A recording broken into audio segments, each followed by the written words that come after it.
को खैतुल अस्वद, सियाह डोरी, सियाह धागे से तशबीह दी है कुरान ने। अरब हैं अदी बिन हातिम, बाप दादा परदादा खानदानी अरब हैं।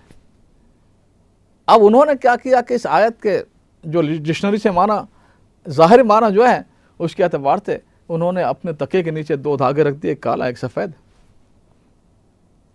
वो देखते रहते कि जब दोनों मुमताज़ हो जाए, रोशनी इतनी हो जाए दोनों में तमीज़ और पता चले कि हाँ ये काला ये सफ़ेद है, तो उस वक्त तक खाते पीते रहते थे। तो सुबह शादी के बाद भी काफ़ी वक्त तक, आधे घंटे तक, 30-35 मिनट तक तो अंधेरा रहता है, देर तक खाते पीते रहते थे। इस वाकई ये खबर रसूलुल्लाह सल्लल्लाहु अलैहि वसल्लम को हुई किसी तरह पर। आपने हज़रत अदी को बुलाया, सहाबी रसूल हैं, अरबी ज़बान है।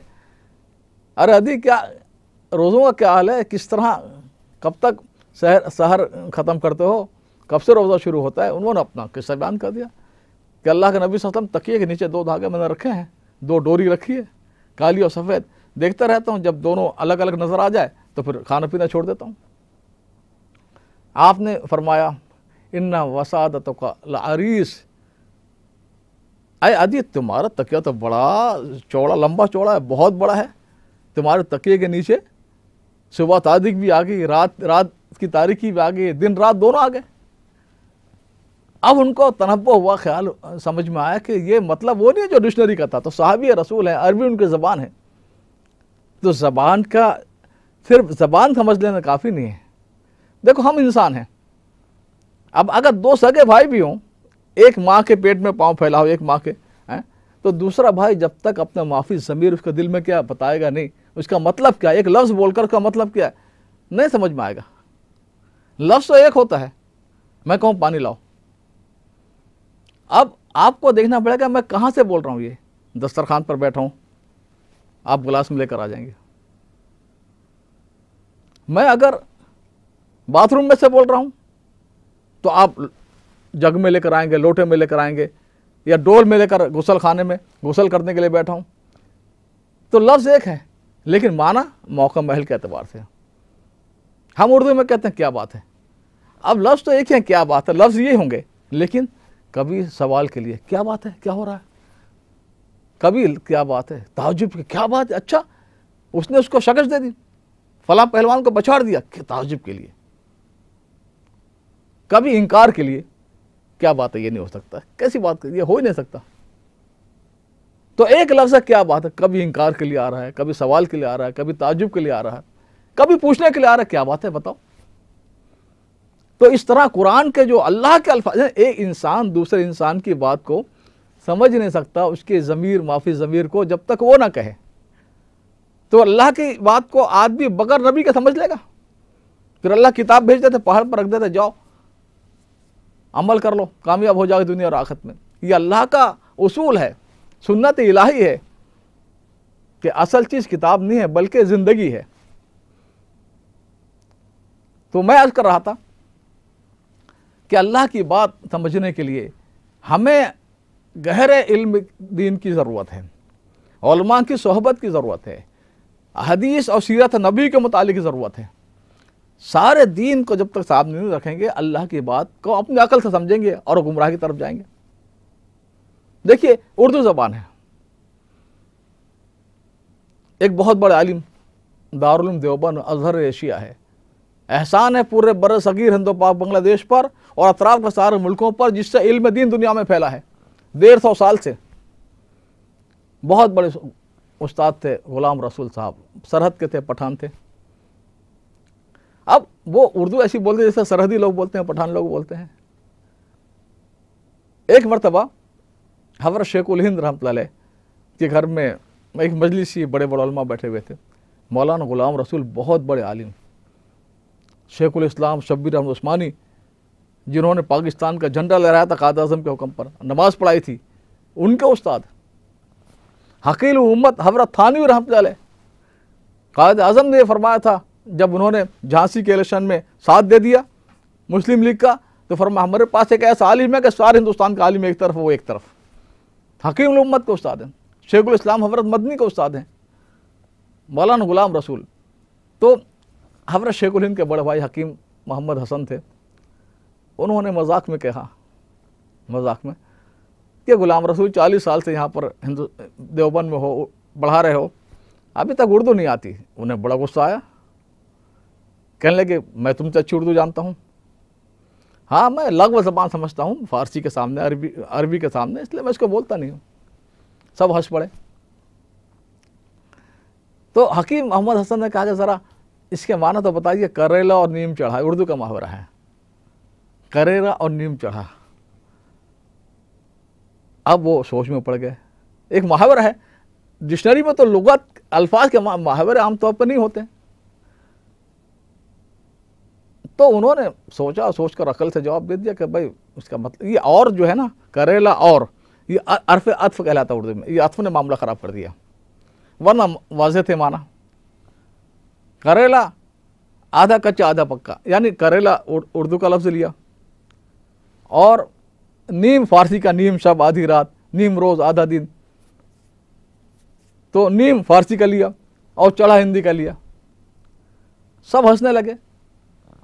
फरमाया मैं कोई गलत बता रहा हूँ? सबने कहा देखिए, एक मुहावरा है, इसका माना यह है कि एक आदमी जब बुराइयों की इंतहा हो जाए, यानी एक आदमी गलत सोहबत में, गलत माहौल में एक बच्चा पला, फिर वो ऐसी जगह चला गया जहाँ और भी गलत माहौल उसको मिल गया, शराब का, जिना का, जुए का, तो कहते पहले ही वो ठीक नहीं था और वहाँ जाकर और बिगड़ गया।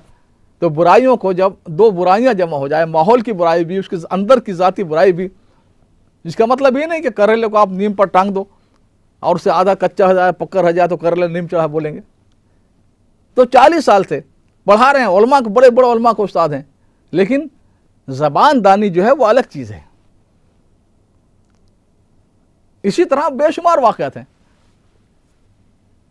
ब्रिटिश दौर में एक बहुत बड़े कलेक्टर साहब जो थे अंग्रेज़, तो बंदी क्या करते थे, उल्टी सीधी शायरी भी कर लेते थे, उर्दू भी उनका दावा था कि मैं हिंदुस्तानी से अच्छी उर्दू जानता हूँ।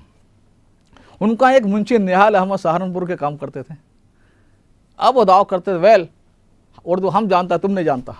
अब वो बेचारे पेशकार थे, मुंशी थे, खून का घूंट पी कर रह जाते। अब क्या जवाब दूँ, मुझे नौकरी से निकाल देगा। एक मरतबा उसने टेबल पर मुक्का मार के कहा कि तुम हिंदुस्तानी उर्दू क्या जानते हो? मैं जानता हूँ। अब इन्हें कहा कि चाहे नौकरी जाए। उन्होंने 2 मुक्के मारे, 2 मुक्के टेबल पर, और कहने लगे तुम क्या जानो उर्दू, तुम 7 समंदर पार से आए हो, ये हमारी मादरी ज़बान है। क्या बात मैं नहीं जानता, कौन सी चीज़ नहीं जानता? उनका देख मुहावरा है, अगर मैं कहूँ कि कोई बात में आपको कि साहब बहादुर फलां चीज़ क्या, और आप बगले झाँकने लगे, तो बगले झाँकना ये क्या है? अब वो मुहावरा था। अब वो सोच कर कहने लगे कि कभी इधर झाँका कभी उधर झाँका। नहीं, अच्छा 3 दिन मोहलत दो। 3 दिन मोहलत दे दी। अब वो 3 दिन के बाद फिर वो उनको लफ्ज़ नहीं मिला। नहीं, पहले इकरार करो कि अहले ज़बान से ज़्यादा बाहर वाला आदमी कितनी भी ज़बान सीख ले वो उनसे आगे नहीं बढ़ सकता, मुहावरे के एतबार से, उर्फ के एतबार से। तो भी उन्होंने बताया कि बगलें झाँकने के माना यह है कि एक आदमी मबहूत हो जाए, हैरान तहय्युर में हो जाए, जैसे ना फबुहतल्लज़ी कफ़र कुरान ने कहा। जब हज़रत इब्राहिम अलैहिस्सलाम ने नमरूद को कहा कि मेरा खुदा हुआ जो मारता है जिलाता है, तो उसने कहा ये कौन सी बड़ी बात है, एक जिंदा आदमी को मार दिया बेकसूर, और एक फांसी के सज़ा वालों को छोड़ दिया, देखो मैं भी मारता जिलाता हूँ। हज़रत इब्राहिम अलैहिस्सलाम देखा कि अकल में कुछ है। फरमाया मेरा खुदा जो आफ्ताब को मशरिक़ से निकालता है, अगर तू खुदा है तो मगरिब से निकाल। फबुहतल, वो मबहूत हो गया, हैरान रह गया। तो मुतहय्यर हो जाना, मबहूत हो जाना, इसको कहते हैं बगलें झाँकना। तो मैं अर्ज़ कर रहा था कि जिस तरह एक इंसान के मुहावरा समझ में नहीं आता, खुदा का मुहावरा है। कुरान पाक एक ऐसी नेमत है जिसने इंसानियत को वो रास्ता दिया जिसे कुरान अगर ना बताता तो कोई नहीं समझ सकता था। देखिए, और भी दुनिया में फ़लसफ़े हैं, मज़ाहिब हैं, लेकिन कुरान पाक ने एक आसान और सीधा रास्ता बताया। और जितने भी मज़ाहिब हैं वो माजी से ज़्यादा बहस करते हैं, गुज़श्ता ज़माने से। जितने फ़लसफ़े हैं, जितने मज़हब हैं, कि इंसान पहले बंदर था, कीड़ा था, क्या था। और इस्लाम जो है, कुरान इंसान के माजी की ज़रूरी बातें बताता है ताकि इंसान माजी से कटअप ना हो जाए। माजी के बारे में पूरा एतमाद हो, उसे पता हो मैं कौन हूँ, मुझे किसने पैदा किया है, क्यों पैदा किया है। लेकिन कुरान की असल तवज्जो क्या है? मुस्तकबिल की तरफ, कि माजी को तो आप बना बिगाड़ नहीं सकते, हाँ मुस्तकबिल को बना सकते हैं।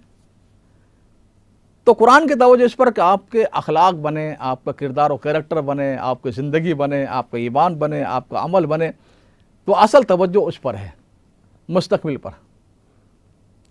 फिर माजी के बारे में एक इम्तियाज़ कुरान का यह है, एक बहुत बड़ी खूबी, बहुत बड़ा कमाल, कि और जितने भी फ़लसफ़े हैं ज़िंदगी के या मज़ाहिब हैं, वो इंसान के नेगेटिव इमेज पेश करते हैं, मनफी तासुर। यानी जैसे ईसाइयत है, वो पेश करते हैं कि हज़रत आदम से बड़ा गुनाह हो गया, बड़ी भूल हो गई, और हर इंसान पैदाइशी मुजरिम है, गुनाह का धब्बा लेकर दुनिया से, गुनाह उसकी पेशानी पर लिखा हुआ है। वो तो कितने नेक अमल करे, कितनी तौबा करे, धूल ही नहीं सकता। बस उसके लिए ज़रूरी है खुदा अपने बेटे को ज़िबा कराए, कुर्बानी। तो एक नेगेटिव के इंसान अपने आप को महसूस करे, मैं मुजरिम, मेरे बाप ने जो गुनाह किया था मेरे सर पर रखा हुआ, उसका पोटला, उसकी गठरी मेरे सर पर रखी हुई है, और मैं तो बहुत ही मुजरिम की औलाद, खुद मुजरिम, मेरे अंदर खून में जुर्म और गुनाह। तो नेगेटिव इमेज है। ईसाइयत माजी के एतबार से हौसला नहीं देता, तसल्ली नहीं देता, इंसान को एतमाद नहीं पैदा करता, नेगेटिव इमेज पेश करता। डार्विन का फलसफा, इंसान एक कीड़ा था, बदल बदल के कीड़ा, बदल के बंदर, बंदर से क्या, इंसान के अंदर एतमाद पैदा होगा, हौसला पैदा होगा कुछ करने का। नेगेटिव इमेज है, मनफी तस्वीर है, इंसान के हौसले को शकश देने वाली बात है। हमारे भारत में एक आवा गवान का फलसफा है कि इंसान अपनी जौन बदलता है, कि कभी वो बंदर था, मच्छर था, खटमल था, कुत्ता था, सुअर था, अब वारसी तौर पर, टेम्परेरी तौर पर इंसान का लिबास पहन लिया, इंसान की जौन में आ गया। कल फिर हो सकता है बंदर बन जाए, कुत्ता बन जाए, खटमल बन जाए। तो अब इंसान के अंदर एतमाद कहाँ से पैदा होगा? कुरान ने इंसान की सबसे बड़ी चीज़ है कि इंसान की एक पॉजिटिव बैकग्राउंड, एक मुस्बत तस्वीर पेश की माजी की, कि इंसान अल्लाह की तख्लीक का शाहकार है, इंसान ये बहुत बड़ी हस्ती है। सिब्गत अल्लाह मन अहसन अल्लाह सिब्गा, ये गुनाह के साथ नहीं, अल्लाह के रंग बरंग कर पैदा हुआ।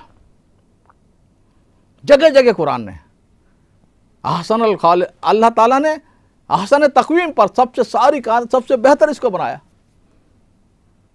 कुरान क्या कहता है कि माजी का कोई गुनाह के साथ नहीं पैदा हुआ, ये कोई पोटला गुनाह का इसके सर पर नहीं है, बल्कि जिस तरह मेरे घर कोई बड़ा मेहमान आ जाए, मुअज़्ज़ज़, जिससे मैं मोहब्बत करता हूँ, सबको बताऊँ मेरे मेहमान आ रहे हैं, मेहमान आ रहे हैं, फला आ रहे हैं, इस तरह अल्लाह ने इंसान के पैदा होने से पहले उसको खुशखबरी सुना रहे हैं, अपनी मखलूक़ात को, फरिश्तों को, मैं अपना खलीफा, अपना जानशीन, अपना चीफ पैदा करने वाला हूँ। तो ये इंसान माजी के एतबार से कोई नेगेटिव इमेज कुरान ने नहीं पेश की, बल्कि मुस्बत तस्वीर, पॉजिटिव इमेज, एक हौसला हो कि मैं अशरफुल मखलूक़ात हूँ, मैं हसन तक़वीम पर हूँ, मैं खुदा का नायब हूँ, मैं इस खुदा के रंग में पैदा हूँ, कोई गुनाह लेकर पैदा नहीं हुआ। और हज़रत आदम अलैहिस्सलाम को किसी गुनाह की बर्दाश्त में नहीं निकाला था जन्नत से, कोई सज़ा के तौर पर नहीं ज़मीन पर उतारा था, बल्कि अल्लाह ने अपना नायब बनाना था, कायनात का निज़ाम उनके ज़रिए से चलवाना था, उनके ज़रिए इस निज़ाम को जारी रखना था। तो ये फ़र्क है इस्लाम में और दूसरे मज़ाहिब में, दूसरे फ़लसफ़ों में, कि इस्लाम एक मुस्बत तस्वीर पेश करता है और दूसरे सारे फ़लसफ़े ज़िंदगी जो है वो इंसान की मनफी तस्वीर पेश करते हैं, नेगेटिव इमेज पेश करते हैं।